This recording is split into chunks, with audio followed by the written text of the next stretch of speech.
एक गारंटी देना चाहता हूं। पहली गारंटी छत्तीसगढ़ से शुरू होगी। राहुल जी ये मुझे कहे हैं कि ये गारंटी लोगों के लिए करना जरूरी है। कौन सी गारंटी?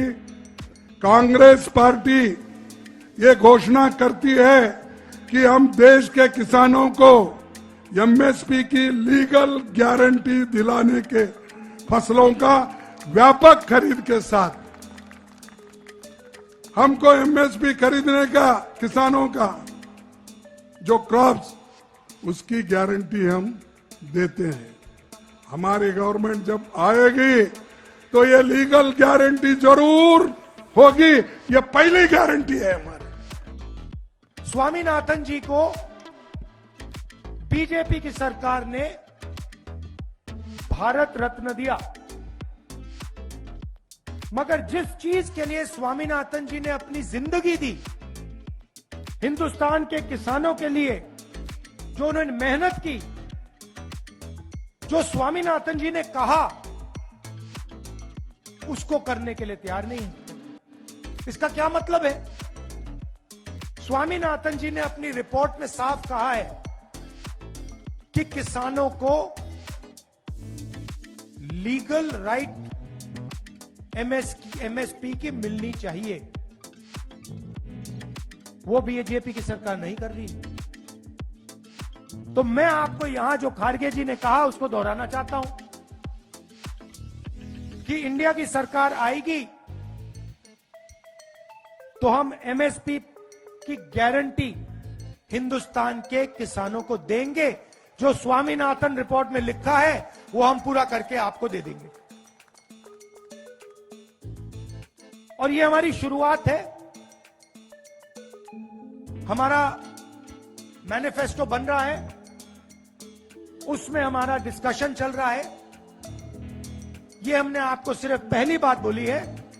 इसके आगे भी हम अपने मैनिफेस्टो में किसानों के लिए, मजदूरों के लिए काम करने जा रहे हैं। आदरणीय साथियों, आप देखेंगे वर्तमान स्थिति हमारे देश में हालात बदतर होते जा रही है और महंगाई चरम पर, बेरोजगारी चरम पर, इसको कोई देखने वाला नहीं है। लेकिन हमारे देश के प्रधानमंत्री और भारतीय जनता पार्टी तमाम इन मुद्दों को दरकिनार कर सिर्फ भावनात्मक मुद्दों से देश की जनता को खेलना चाह रही है। आदरणीय साथियों, इन सब को लेकर हमारे नेता माननीय राहुल गांधी जी भारत जोड़ो न्याय यात्रा के माध्यम से इन सब नाकामियों को जनता तक पहुंचा रहे हैं, ताकि हम जनता तक पहुंचे और असल मुद्दा को हम जनता तक पहुंचाए। हमारे छत्तीसगढ़ में 2 महीने से अधिक हमारी सरकार बने हुई है और इस सरकार ने 2 महीने की सरकार ने पूरे छत्तीसगढ़ को तहस नहस कर दिया है। और छत्तीसगढ़ की जनता, भोले भाले जनता को इन्होंने झूठ और फरेब के जाल में फंसाया। मोदी गारंटी के नाम से झूठे और फरेब के जाल में फंसाया और आज पूरी छत्तीसगढ़ की जनता भुगत रही है। हम लोगों ने, हमारी सरकार पिछले 5 सालों में बेहतर काम की है, लेकिन दुर्भाग्य हम छत्तीसगढ़ में सरकार नहीं बना पाए और इस सरगुजा संभाग से 12 में हम लोग 14 जीरो रहे। आदरणीय साथियों, लेकिन आने वाला समय लोकसभा चुनाव है। ये लोकसभा चुनाव में हम लोग को पूरे सरगुजा की जनता, इस क्षेत्र के पूरी जनता हमको मदद करना है, ताकि आने वाला समय में देश में कांग्रेस गठबंधन की सरकार बनाना है और हमारे नेता माननीय राहुल गांधी जी को प्रधानमंत्री बनाना है। आपको अंतर समझना होगा कि ये जो देश है वो आपका है, इसकी संपत्ति आपकी है, इस पर अधिकार आपका है और ये अधिकार दिलाने के लिए राहुल जी निकले हैं। दूसरी तरफ वो लोग हैं आपको सद्भाव दिखाते हैं, आपके भावनात्मक रूप से शोषण करते हैं और अपने मित्रों के हवाले सारे अधिकार करते जा रहे हैं। इस अंतर को आप समझिएगा। राहुल जी ने, खड़गे जी ने हम लोगों को आपके और हमारी राय के हिसाब से विधानसभा के चुनाव में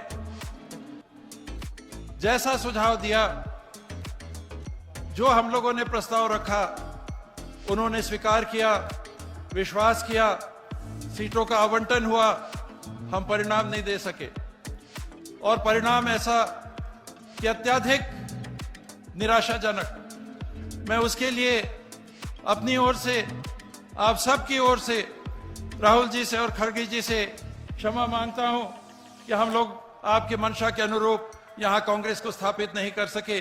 और दुख इस बात का कि आप जिस उद्देश्य को लेकर पूरे देश में निकले हैं, खड़गे जी के देखरेख में जो पूरा कार्यक्रम चल रहा है, उसमें हमने आपकी मुहिम को कहीं ना कहीं कमजोर किया। आने वाले समय में इसकी भरपाई आप सब साथी, संभाग के समस्त कांग्रेस के साथी दोगुनी चौगुनी ऊर्जा जवाबदेही से करेंगे, ऐसा मेरा विश्वास है। आप सबकी उपस्थिति के लिए धन्यवाद।